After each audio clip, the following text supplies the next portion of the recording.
नमस्कार दोस्तों, स्वागत है आप सभी का एक बार फिर से। दोस्तों, अगर आप अपनी लाइफ में कुछ नया सीखना चाहते हैं तो मेरे साथ ज़रूर बने रहिएगा और मेरे चैनल को लाइक करिएगा, शेयर करिएगा, सब्सक्राइब करिएगा ताकि मेरा हर नया वीडियो आप तक आता रहे। दोस्तों, आज के इस वीडियो में मैं आपके साथ बहुत ही रहस्यमय वीडियो लेकर उपस्थित हुआ हूँ। तो आइए दोस्तों, जानते हैं, आपका ज़्यादा समय नहीं लेते वीडियो शुरू करते हैं। दोस्तों, आज की हमारी कहानी है कि किस नारी के 10 पति थे और वह कौन नारी थी, वह किसकी पुत्री थी और वह कौन से 10 पति थे। तो चलिए दोस्तों, जानते हैं कथा का सारांश। दोस्तों, यह कथा हरवंश पुराण में आती है और हरवंश पुराण के अनुसार एक राजा हुए थे। उस राजा का नाम भैरसभ था। दोस्तों, राजा भैरसभ इतने धर्मात्मा राजा थे कि उन्होंने इतने यज्ञ करवाए कि जिसे पूरे भूमंडल को यज्ञमंडल में बदल दिया।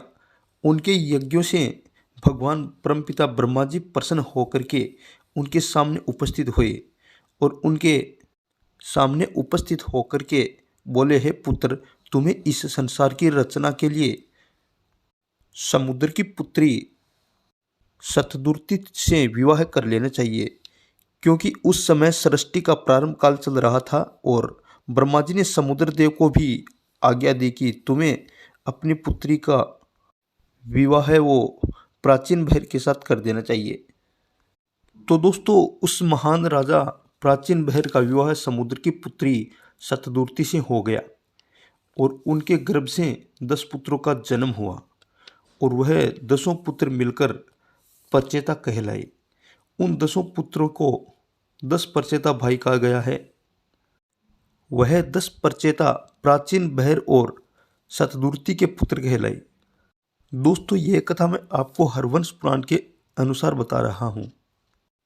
तो दोस्तों, जब 10 परचेता उत्पन्न हुए तो उन्होंने आराधना करने के लिए वन को प्रस्थान किया, यानी तपस्या के लिए वो वन में चले गए और उन्होंने वन में घोर तपस्या की।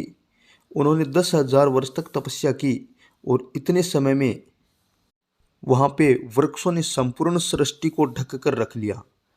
जब उन 10 ने अपनी तपस्या से आंखें खोली तो ऐसी स्थिति में देखकर उन प्रचेताओं ने क्रोधित होकर उन सभी वृक्षों को भस्म करना आरंभ कर दिया। तो जब वृक्ष भस्म होने लगे तो वृक्षों के राजा सोम थे, वो उनके पास आए और बोले, हे प्राचीन बहर के पुत्रों, शांत हो जाओ। हे प्रचेताओं, आपने पृथ्वी को वृक्षहीन कर दिया है, अब अपनी अग्नि और वायु को रोक दो। यह वृक्षों के राजा सोम कहने लगे थे। और क्या कहने लगे सोम? प्रचेताओं, जो वृक्षों की पुत्री है, मैंने भविष्य को देखते हुए इस कन्या को पाला पोसा था। यह कन्या वृक्षों की पुत्री है और इस कन्या का नाम मायरसा है।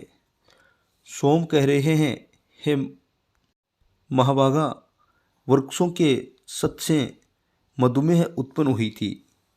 तो दोस्तों, अब आपको बता दें कि वृक्षों की कन्या कैसे उत्पन्न हुई थी। वृक्षों के सत से मधुमेह उत्पन्न हुई थी वह कन्या और वृक्षों के राजा सोम ने उस कन्या का पालन पोषण किया था और उस कन्या का नाम मायरसा था। तो वृक्षों के राजा सोम कहने लगे प्रचेताओं से कि आप सबका तेज आधा आधा मिलकर इस कन्या में एकत्रित होकर एक पुत्र को जन्म देगा और उनका नाम प्रचेता दक्ष कहलाएगा। इसलिए हे प्रचेताओं, आपसे निवेदन है कि आप अपना क्रोध शांत कर लें। तो दोस्तों, जब वृक्षों के राजा सोम ने उन 10 प्रचेताओं को वृक्ष कन्या मायरसा से विवाह करने का आग्रह किया तो यह बात सुनकर 10 प्रचेताओं ने अपना क्रोध शांत कर लिया और अग्नि और वायु को रोक दिया और मायरसा के गर्भ में 10 प्रचेताओं ने अपनी मानसिक शक्ति से मायरसा को गर्भ धारण करवाया। दोस्तों, उस समय मैथुन सृष्टि नहीं हुआ करती थी, मानसिक सृष्टि हुआ करती थी। गर्भ मन से ही उत्पन्न किया जाता था, संकल्प से पुत्रों की प्राप्ति होती थी।